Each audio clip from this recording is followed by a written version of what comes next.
Welcome, welcome, welcome to Story Time with me, Miss Sheila. I hope you're having a wonderful and beautiful day. Today's story is called Oscar Lives Next Door, and it's a story inspired by Oscar Peterson's, who is a Canadian jazz pianist who is known all around the world, and it's a story about his childhood. Oh, how exciting! Let's get into it. Okay. Daddy is a Pullman porter on the railway. He is dog tired by the time he gets off the train at Windsor Station. It's good to be home, he says softly as he lays his head on his pillow, but he doesn't fall asleep because Oscar lives next door.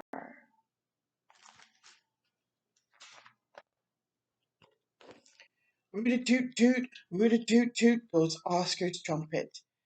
Daddy sits in his bed. We're moving, he says. That Oscar roots and toots too much. Bing, bang, bong goes Oscar's piano. We're moving, says Daddy, pulling the pillows up over his ears. That Oscar bings, bangs, and bops too much.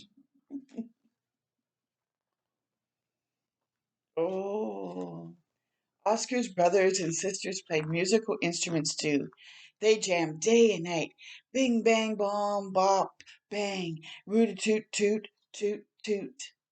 We're moving, Daddy shouts. I can't stand this racket anymore.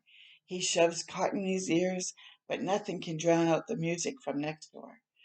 We never do move. I love listening to Oscar's lullaby longs after the shuffling and scuffling noises of our neighborhood hush. So there's Oscar and his family. They know their musical instruments. One day, Oscar races down Atwater Street. He runs past the dress shop with its dolled ladies dressed in sparkling gowns, and we sprint past the beauty parlor where hair sizzles between the hot comb's teeth. My legs are shorter and move faster than Oscar's long legs, but he takes bigger strides than I do, and he reaches the corner before me. Let's pretend to be elephants, I say, and we lumber down the street, swaying our arms from side to side and bellowing. Do you see them right there? Farmer's cart goes by us on its way to the market. Neigh! Whinnies the horse pulling the cart. Neigh! We answer back, bobbing our heads and lifting our feet high like horses. Did you see? There's the horse right there.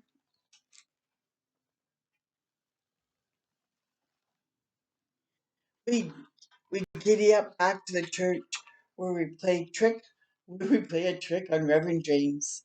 We bang on the church door and hide. Reverend James pokes his head out of the window. Oscar, Mildred, he calls, come out from those bushes. My heart pounds in my chest. Oscar's eyes are as big as big saucers. We dash away, squealing like piglets. We don't stop running till we back home. Oscar is laughing so hard he starts to cough. He has to bend over to catch his breath. Oscar's father calls and points to his watch. It's time for Oscar's music lesson.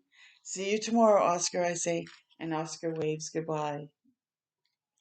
I hope you don't play that, ring the doorbell or knock on the doorbell. Oh, that could get people. On warm evenings, we sat on the back porch listening to neighborhood sounds. A train whistle wails in the distance.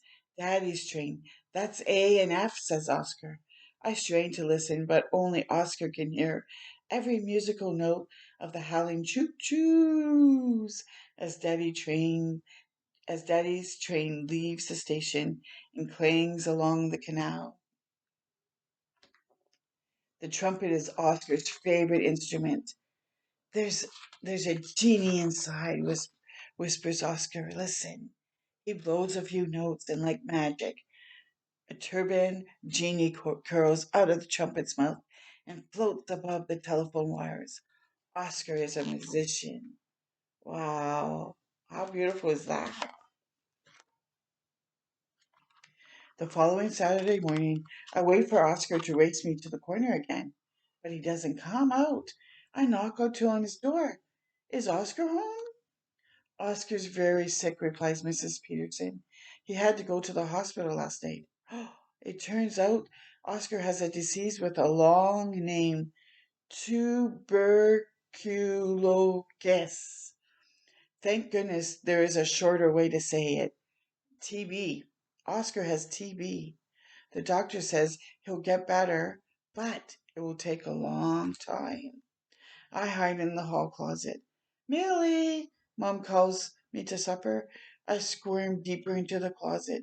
Mildred, what are you doing? We played a trick on Reverend James. Is that why Oscar's sick? Mom smiles and shakes her head. No, Millie. You catch TB from you catch TB from other people, not from making mischief. It's like a really, really bad cold, and it hurts your chest and it makes you cough a lot. There's the mom telling her in the closet. Mama rings Mrs. Peterson's doorbell and invites her over for tea. How is Oscar? Mrs. Peterson sits, stirs her tea a moment, and then blurts, He won't talk. Can't get a peep out of him. He refuses to talk. The nurses are beside themselves. His father thinks he needs a good spanking. What shall we do? I'm at the end of my rope. I bet Oscar's just really scared and worried. I can't visit him in the hospital, so I make Oscar a card. Dear Oscar, the trick we played on Reverend James did not make you sick. Get better and come home soon. Love, Willie. Millie. XOXOXO. I draw a picture on the envelope and seal it. Mom and I trudge up the hill to the children's hospital and give it to the nurse at the front desk. He'll be thankful for a kind gesture from a friend, she says. I wait a long, lonesome time for Oscar to get better. Now it's Christmas time. One morning, Mom hands me a letter with musical notes doodled all over the envelope. Dear Millie, I got a tractor. It's red and silver and big as a house. The nurses gave it to me because I am so quiet. I like it here now. I was scared and lonely before. I wish you were here too, Oscar. XO. Not long afterward, Mrs. Peter tells Mom that Oscar's talking and laughing again. Oh, thank you, Jesus. He's back to his old self, she says, and I am glad. Oh, I bet. That would make a mama really worry. Spring breeze, spring breezes blows fat bellies into mama's washing, and Oscar is still in the hospital. At night time, I toss and turn. Without Oscar's lullabies, I can't fall asleep. I tiptoe to the living room where Daddy listens to the radio, and I curl up on the carpet like a cat. Soft jazz plays through the radio's carved and wooden panel. I believe Daddy misses Oscar too. When Daddy falls asleep, I wander out to the back porch. A light is on at Oscar's. I peek through the kitchen window and see him hunched over the piano. His fingers tickle the keys, while the radio purrs smoky rhymes. Oscar is home! Yay! The next day, Oscar stands on the back porch, holding his trumpet. He puts it to his mouth and gently presses the keys, but no sound comes out. Daddy and I watch as Oscar takes apart his horn, bit by bit, piece by piece. I want to see where the magic comes from, he says. He pokes a finger inside the brass tubes. He looks through one end like a ship's captain.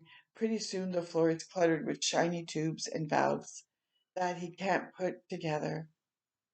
Oscar looks like he's a might cry. Daddy tells me that Oscar's lungs are no longer strong enough to blow into a horn. Oh, and he loved playing the horn, remember? Daddy tips his porter's cap and kisses me goodbye. When I get back to Montreal, I want to see smiles on both your faces. I sit beside Oscar on the porch. Warm rain pitter patters on Oscar's scattered horn. I pick up one of the shiny tubes. Maybe there's a genie inside the piano too, I say. We stand on chairs, open the top of the piano, and gaze inside. Rows of little wooden hammers wearing felt hats run from one side of the piano to the other. Bands of wires stand at attention in front of the hammers. We take turns playing the key and watching the little hammer strike the wire. Oscar sits at the piano. His fingers pause over the keys for a moment before playing. When they finally touch the keyboard, it sounds like rolling thunder. Playing. His father hires a piano teacher, and Oscar practices and practices and practices. We don't have as much time to play anymore, but we still like to sit on the back porch. Tonight, Mama has a treat for Oscar and me, but it's not ready yet. We watch the sunset while jazz music bubbles up from a dance club. I'm going to be an explorer, says Oscar. I'm going to be a ballerina, I say. We daydream while Mama's cornbread cools on the windowsill. Oh, oh, and then here's the picture of Oscar when he was younger and his sister Daisy. I hope you enjoyed that story and know Oscar Peterson did become a great pianist, a jazz pianist, and is well known all over the world. I so hope you enjoyed his story, and I hope it encourages you to keep going after your dreams. Until next time with me, Miss Sheila, have a wonderful, beautiful day and keep shining your beautiful light. Ciao.